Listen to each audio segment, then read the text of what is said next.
What's going on, guys? It's Carroll from MyMMAnews.com and Carroll's Corner MMA podcast. Today I'm joined by Colyn Madison. He'll be fighting at Cage Wars 41. Colyn, thanks for joining me. Yeah, thank you for having me. I really appreciate you having me on your podcast with you today.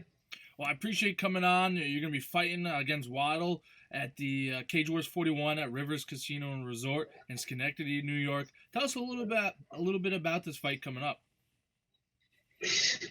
Well, right now we're a couple weeks away, and I've been training very hard, very consistently.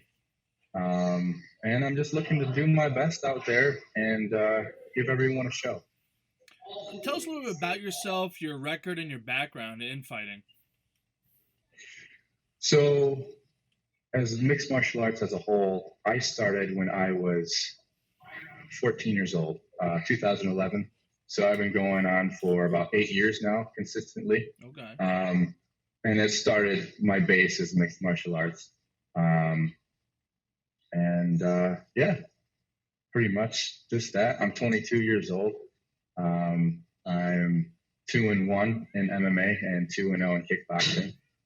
And yeah, I feel like I still have quite a long career ahead of me, and I'm just ready to go. Yeah, most definitely. You're a young guy. Like you said, you got a lot ahead of you. Early amateur career. Tell us, why do you do this instead of saying, like, I guess, a normal activity like riding a bike or something else? You're getting in there, punching people in the face, getting punched in the face, putting in long hours, dedicating and sacrificing a lot. Why do you do this?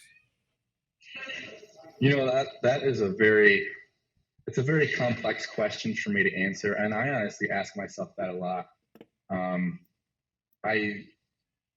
I think part of it, there are many factors. I think part of it started when I was growing up. My mother took karate.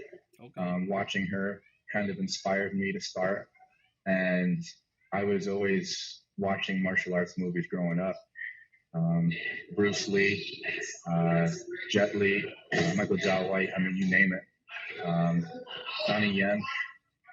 I was always watching movies like that.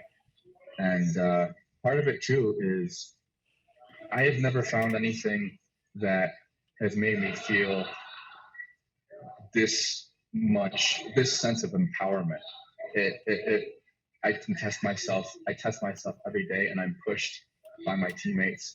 And I feel every day that I train, I am just 1% better, not only as a martial artist, but as a person as well. And it means a lot to me. And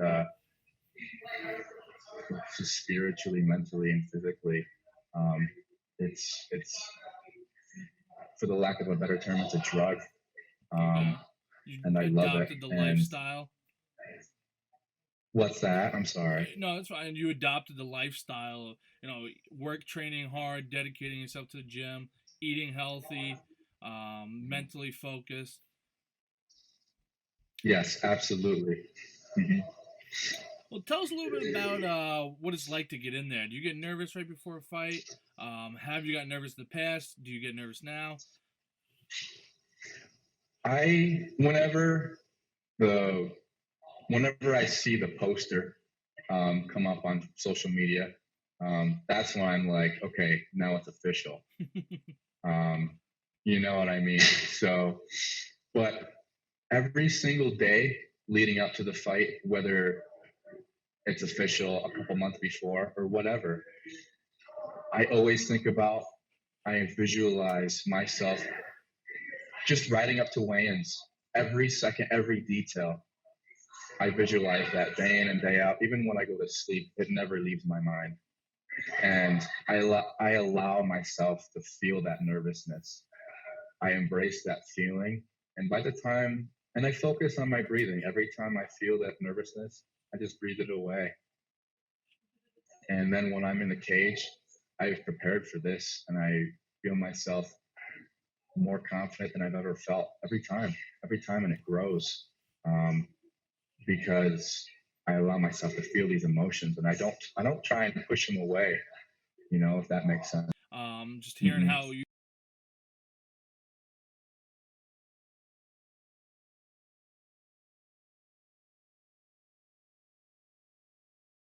handle it much different from what to fighters I talked to earlier. Uh, Tell us, how are you from around the Schenectady area? How far are you from there? I am about a little over 2 hours away from Okay. Schenectady. My gym is in Johnson City, Oh, New okay. York, and I currently reside in Owego, New York, which is about half an hour drive from Johnson City. So it's a little ways away, but I'm comfortable with traveling to wherever, and then travel new places too. I mean, that's another Hmm. thing that naturally is, I think, generally what people want to do is Hmm. travel. And traveling while you're doing something that you absolutely love, I mean, why not? You know? Yeah, it adds a whole nother element to it. You're getting to see a different city, different area, meet new Mhm. people, as well as getting to participate in something you absolutely love. I agree 100%. I know I travel 4 hours just to get to the Rivers Casino to watch the fights and commentate, and I love every second of it. Tell us a little bit about your training, your gym, who you training partners, and your coaches. So my coaches, I have Alex Simprasit. I'm sorry, All good. it's a tongue twister. Um, and the thing is, I've known him for almost 8 years now, and it's still not fluid. But he's been with me since day one. Um, Dylan Smith, Jason Porter, my original chief instructor, um, Matt Almy, James Rodriguez, James Simrell. All of those guys, they've been helping me. All of whom are my coaches, as well as training partners. They're on the floor with me and helping me perfect my craft as well. And I have I have a lot of teammates that I can name off, but I have a good squad around me. I have a good family around me, and that push me to be my best every day. And I'm in here 5 to 6 days a week, and if I'm not at the gym, I'm running somewhere, either stairs, on the treadmill, whatever it may be. But I try and stay disciplined as much as I possibly can with my training regimen, as well as diet, sleep, whatever it may be. Awesome, awesome. And how's weight cut going for you fighting at 170 at welterweight? Is that an issue for you? Do you walk around pretty close to that? I do. I do. Usually I walk around 190. Okay. You know what I mean? So right now I'm 180, and it's just been just watching what I eat. I like to mix it up, but a lot Hmm. of fish. Um, my favorite is just salmon and diced butternut squash. You know. Um, but yeah, I just try to have fun with it. Lots of water, and it's been very smooth so far. And I think it's going to be probably the best weight cut that I've ever experienced. This fight coming up, so I'm very happy for it. And it's been experiencing the bad ways to do it, and I'll admit it. I'll be the first to admit it to you. Um, my first fight with Cage Wars, I cut out carbs for like 2 months, Oh wow. and which so the night of weigh-ins, we went to an Italian restaurant. I had spaghetti. It was the first time in 2 months. So that night in the hotel, I remember we were at the Ramada Hotel in Albany, and you know, for the lack of a better appropriate way to put it, I was in the bathroom for probably like 4 hours. Oh jeez. Honestly, you know what I mean. But I've learned from that, and that's Hmm. what part of being a martial artist is too, in all aspects of life, is trying to learn from your mistakes and improve. You know. So Oh, most definitely. Yeah, you hear about all the stories. I know someone else did something similar. One of the Canadian guys. They said right before a fight, they ate a ton of Italian food, and it got them the yeah, next day and whatnot. It made them like sluggish. yeah, So you yeah. definitely learn a lot from your first amateur fight to the next. Do you believe you have a little bit of an advantage by just you don't have a background in like either wrestling or jiu-jitsu? You just hopped into it all at once, just to becoming more of a well-rounded fighter. You believe that helps you? Absolutely, absolutely. And the way that I train And for me personally, and of course, everyone has their own opinion, but for me personally, because I started as a mixed martial artist, Mm-hmm. I've always tried to improve in all aspects, wrestling, Mm-hmm. jiu-jitsu, kickboxing, Muay Thai, the clinch. Um, I've always tried to improve everything, and for every fight too, you know. And yeah, yeah, I've always been trying to improve every aspect, you know. Awesome, awesome. What So is yeah. tell us some of your goals for your career in MMA. Your short term goal, obviously, I know one of them is obviously to win this fight. But do you have any goals before that, within the fight, and shortly after, and then your long term goals for your career? Short-term goals, um, like you mentioned, to win this fight and to showcase my skills and to show that I have improved. Um, that's a short-term goal that I have set for myself, Mm-hmm. and as well as like we talked about before, making sure that the weight cut goes smoothly and is the best weight cut that I've ever had. Those are my two main goals: Okay, winning the fight and cool. then having a great weight cut. Long-term goals, I would like to become a professional fighter at some point in my life, and you know, it's in the air whether or not I want to make it my my career as a whole, Mm-hmm. because right now I do have a full-time job, Okay. and um, but yeah, I mean, it's one of those things where we take day by day and see what happens and just hope for the best. A lot can change in a small amount of time. Yeah, But yeah, that is a long-term goal you're still a young for guy, like sure. you said. You're 22, so you got a lot ahead of you. Is there a timetable Mhm. though to become professional? Is there a certain amount of fights you want to get in, or is like anything that you want to do before you get there? I would like to fight at least three, maybe four more times on Okay. the amateur level. Um, Respectfully, and this isn't me trying to sound cocky or Mm-hmm. arrogant or whatever, but I believe that my game is close to, if not already on, the professional level.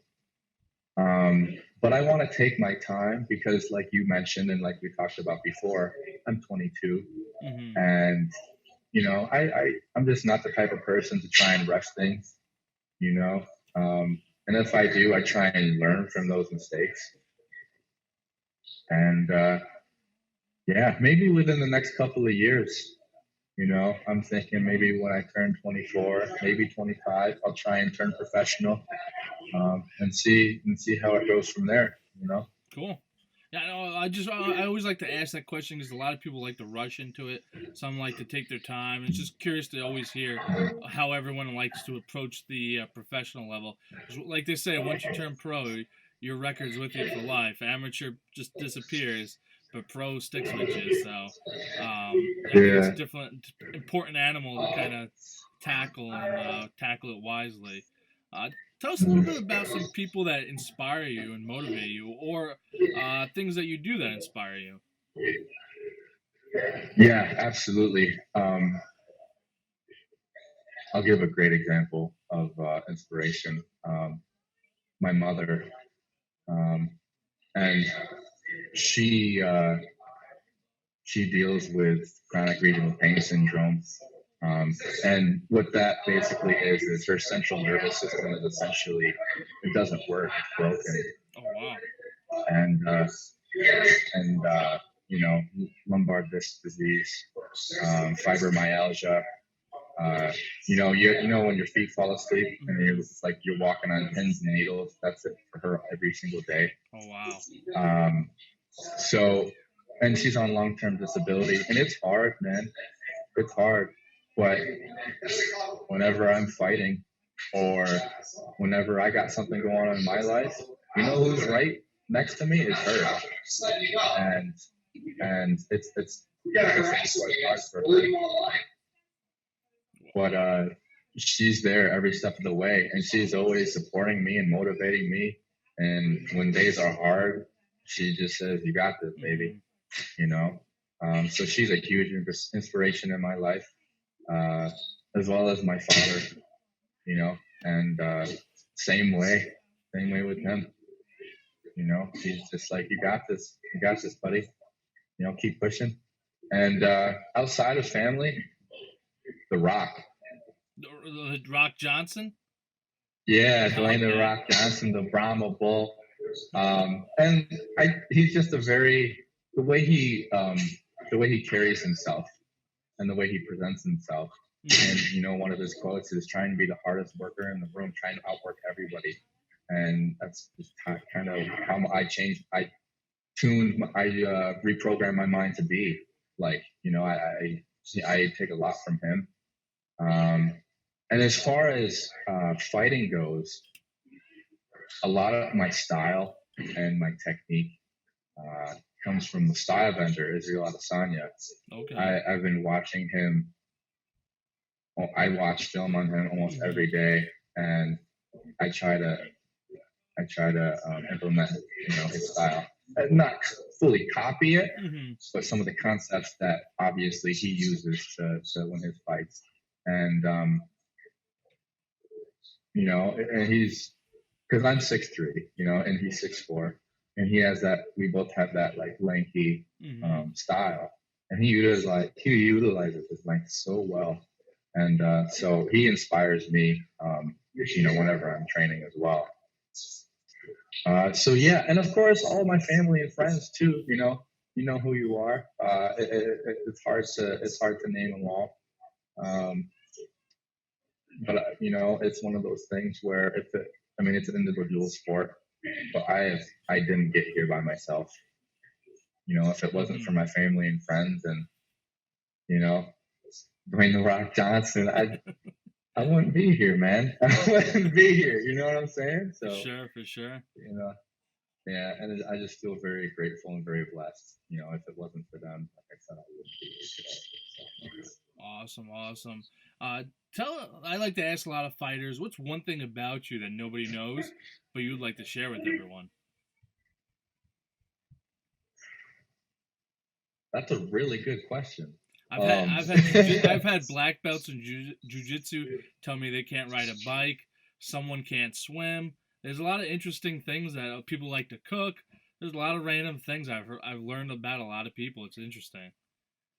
Oh man, that is a really good question. And honestly, you got me stumped here, man. What is something what's really interesting about me that people don't know? Any hobbies or anything that you have that nobody really knows?